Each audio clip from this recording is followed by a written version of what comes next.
Grace and peace. Welcome to Judah's Roar Domestic Violence Awareness Initiative YouTube channel. And I'm your host, Apostle Cheryl.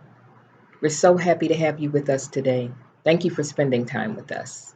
Today's topic will be de-escalating tense situations. De-escalating tense situations. Now, I have to credit this topic to my friend and fellow advocate, Jennifer Foxworthy from Unstoppable You Ministries. As a matter of fact, the picture that's hanging above my head is one that we completed for a fundraiser for her organization. So look her up. Okay. Unstoppable You Ministries. All right. De-escalating tense situations. Now, I'm a career mental health professional. I've always worked with aggressive clients, with dangerous clients. Uh, and so I'm going to draw on my experience in terms of de-escalation, how to de-escalate a tense situation. Before we get started, though, I want you to check down here. Make sure you click that subscribe button if you've not done so already, and then click that bell so that you can schedule your notifications. We upload a new video every Sunday at 4 p.m. Central Standard Time. All right, let's get started. De-escalation. What does it mean? To decrease in extent, volume, or scope. To decrease in extent, volume, or scope. So when you talk about de-escalation, you're talking about bringing something down, calming it down, okay? Now, words that mean the same. Decrease, downsize, lessen, reduce, to ease, diminish, or abate. So to de-escalate means to decrease, to downsize, lessen, reduce, ease, diminish, or abate. What's the opposite of de-escalation? To amplify, to boost, to increase, to enlarge, to escalate, to expand, or to raise. And so when we're talking about human behavior, when you're talking about escalating, you're talking about making it larger, making it greater, okay? Breathing life into it, feeding it. And that's what we don't want to do in a tense situation. So what have I learned over the course of my career?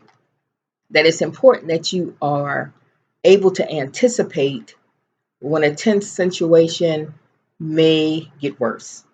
It's important that you're able to anticipate it. Now, this does not mean that you're going through life looking for it, hoping for it, wishing for it, praying for it. That's not what we're saying. What we're saying is it's important that you are sensitive to your surroundings. So we're going to talk about some strategies that can be used. Now, no one, no entity, no agency, no training can guarantee you a positive outcome every single time you try to utilize anything that I'm talking about in this video. There is no entity or no agency or no individual that can guarantee you that a tense situation will proceed in a constructive manner. No one can guarantee you that. So that's our disclaimer. Okay. And even with all of my years of experience, I've seen some of these things not work all the time. And I've seen some work pretty well. Okay. So what I'm going to do is just share with you my experience in terms of de-escalating situations and what has helped me. And so this can be beneficial to you if you're dealing with domestic violence or not. Okay. You're not hoping for it. You're not looking for it. You're not trying to provoke it, but that you are sensitive to the cues, the verbal cues and the nonverbal cues that are pretty clear indicators that the train is about to jump the track, okay? So some of the things that you can look for are clenched fist, tightening and untightening of the jaw, okay? Pacing, when the individual that you're interacting with is pacing back and forth. A sudden change in the tone of voice or their physical positioning. Maybe at the beginning of your interaction with them, they were more relaxed, and now they're more tense. They're holding their body differently, fidgeting, not being able to sit still. The quality or type of eye contact that they had with you previously has changed over the course of this interaction, over the course of this experience. The quality or the amount of time that they make eye contact with you has changed. Now, that can mean that they had been looking at you directly and now their gaze is averted. Or it could mean that they've not been looking at you and now they're glaring at you. Okay. Certainly if they're looking at you and they're not blinking and the eyes have gotten large, if there's any change that you've noticed in their breathing. So these are nonverbal cues. If they are yelling, if their stance has changed, if now the chest is thrust out and the arms are further away from the body than they were at the beginning of this conversation or the beginning of the interaction. This is another nonverbal cue, okay? It's important that you avoid responding in a defensive manner, even if they're saying things and doing things directed at you personally, even if they're saying things to you that are hurtful or harmful.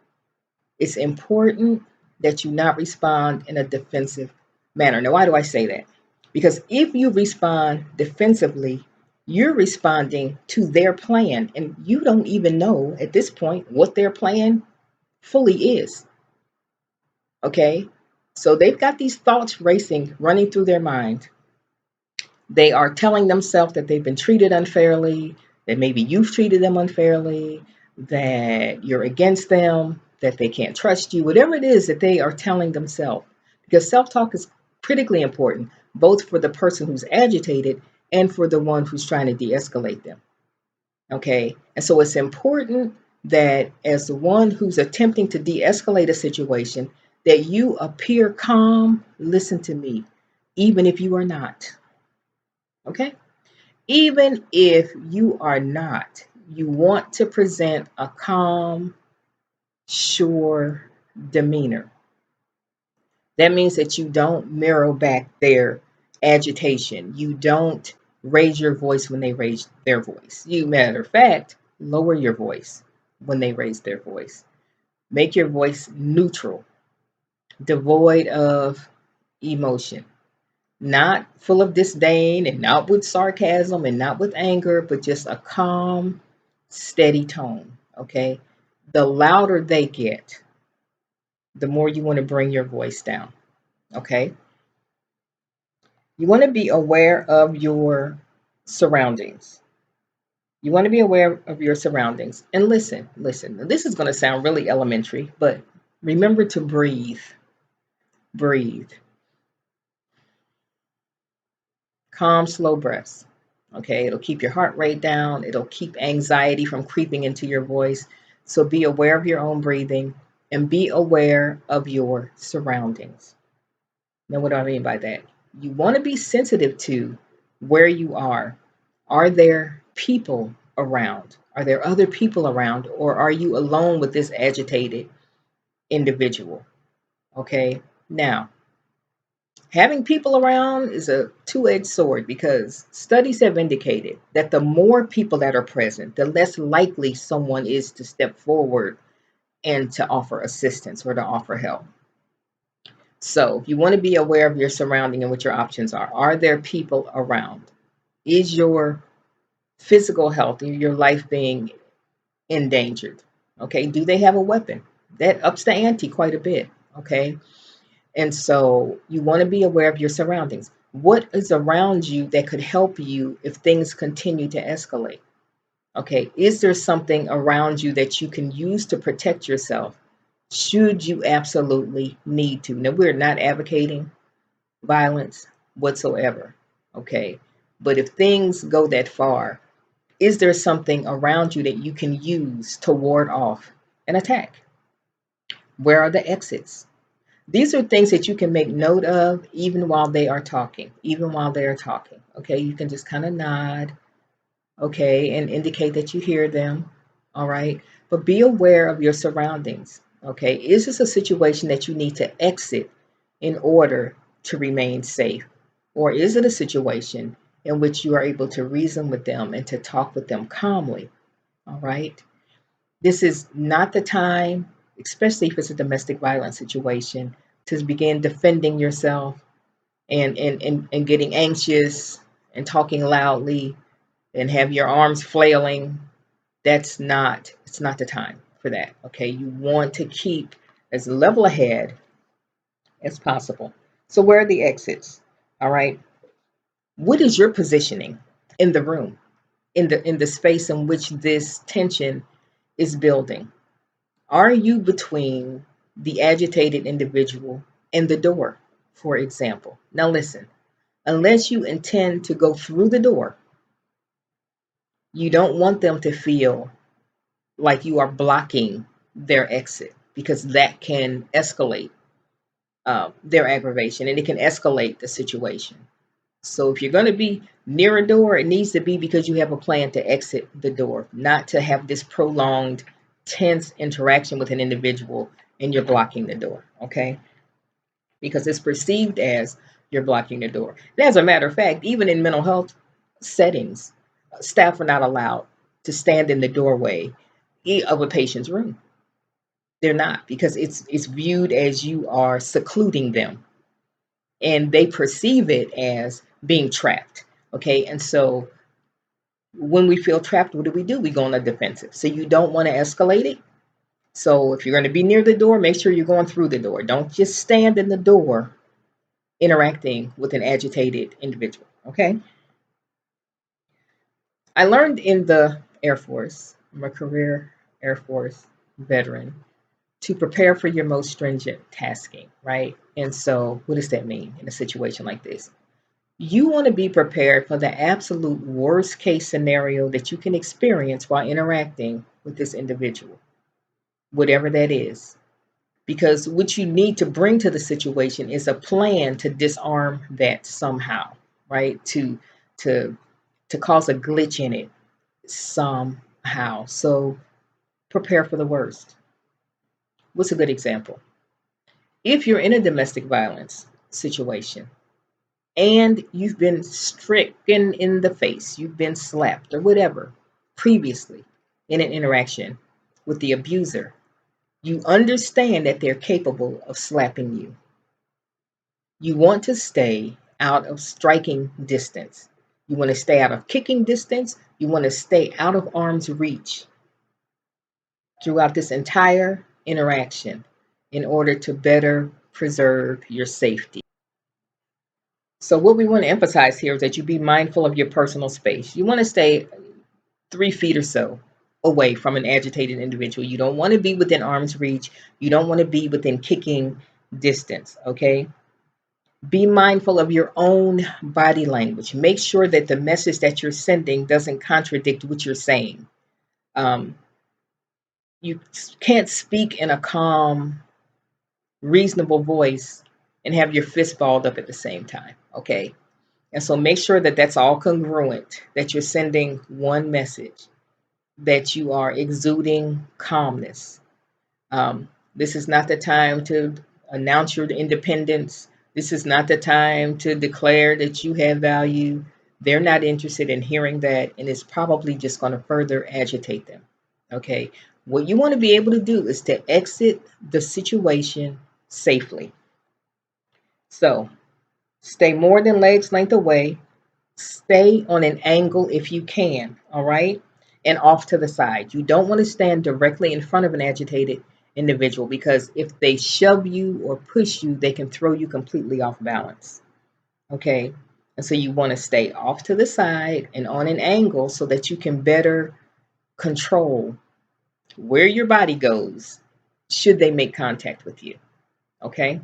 That's important. Speak slowly and calmly.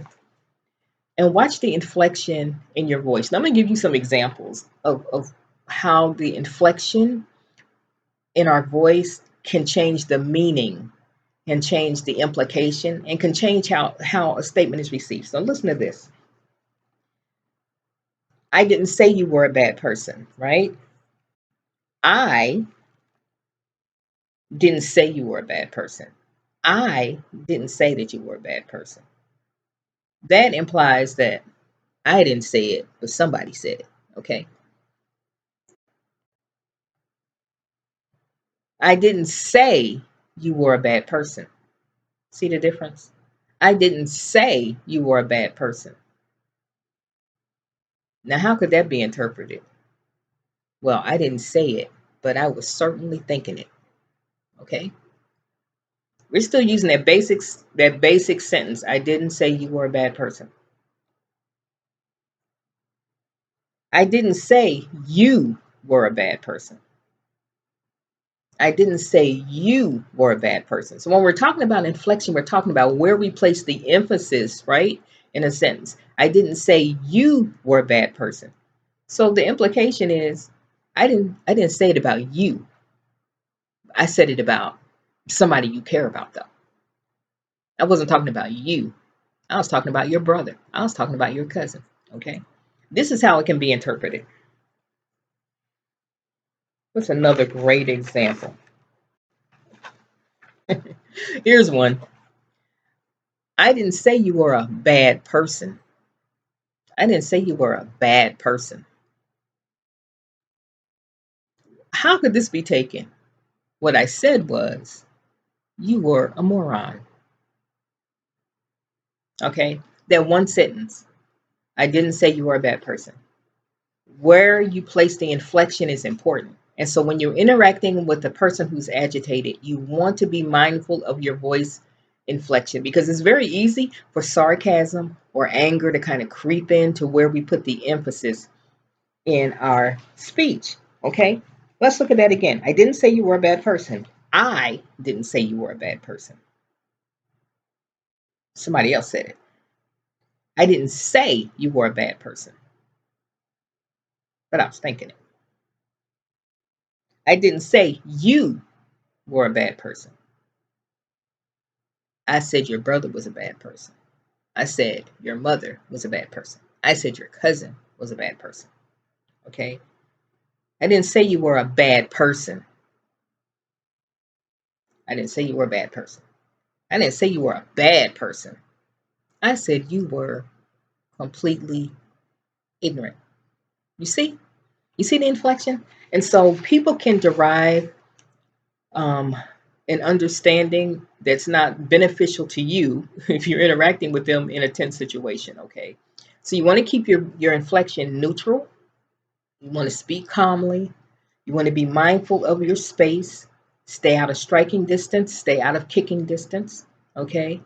A great nod. And it doesn't mean that you are co-signing what they're saying at all. You're trying to de-escalate them, get them to a place where they can be reasoned with, get them to a place where you can exit more safely. Now, in a domestic violence situation, this may involve getting them de-escalated and making sure that you have developed a safety plan. As a matter of fact, I advocate for everyone to have a safety plan, especially if you plan on staying. Especially if you plan on staying. What do you do in a situation like this? There are certain rooms in the house also that are not where you want to be in the event that things become escalated. You want to avoid the kitchen. Avoid the kitchen. There are things that can be weaponized against you in the kitchen. There are butcher knives. There are forks. Okay. There are things in the kitchen, pots and pans that can be used against you um, and cause injury or even death. So you want to move the agitation, the conversation away from the kitchen, if at all possible. Avoid the bathroom. You can be hurt, even killed in the bathroom and disposed of, and no one will ever know that something happened. So you want to stay out of small, tight spaces like the bathroom. Avoid the kitchen. Okay. Stay away from rooms that don't have windows. So if an argument begins, you want to try to move it to a different part of the house. Get near a window where maybe someone can hear. Avoid the garage. Avoid the garage.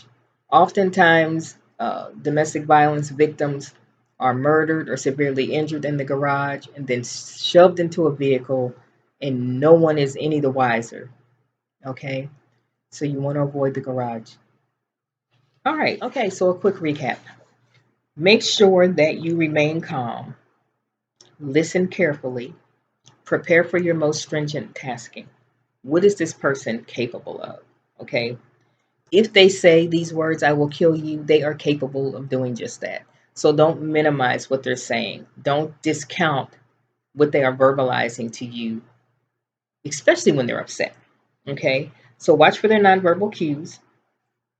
because a minor situation can very quickly escalate into a major situation. Avoid power struggles. Avoid trying to determine that you're right and they're wrong. This is not the time for that, okay? Avoid raising your voice or making threats or making demands or giving ultimatums. If you don't stop yelling, I'm going to do this. If you don't stop this, I'm going to do that. Don't do that. That will further agitate this individual, okay? Um, Allow them to vent. Allow them to vent. Don't disagree with them. Even if you do disagree with them, this is not the time to declare that you disagree, okay? So again, to de-escalate means to decrease in extent, volume, or scope. And the opposite of that, what we don't want to do is to amplify or boost or increase an already escalating situation. You don't want to expand it. You don't want to raise it. You don't want to make it more dangerous. Okay. So we've talked about the verbal cues and the nonverbal cues. We've talked about how to try to maintain your own personal safety in a situation that is escalating. All right. And I want to leave you with this thought. If you are currently embroiled in a domestic violence riddled relationship, please, please, please make a safety plan. Make a safety plan. Now, for a template for a safety plan, you can go to our blog, Judah's Roar. All this information is in the description box below the video. Okay, so you can subscribe to our blog and you will automatically be emailed a template for a safety plan that you can change and alter to suit your own situation. No two safety plans are exactly the same. Okay, even though there are many similarities in domestic violence relationships, they are each uniquely different. They have their own unique qualities. All right.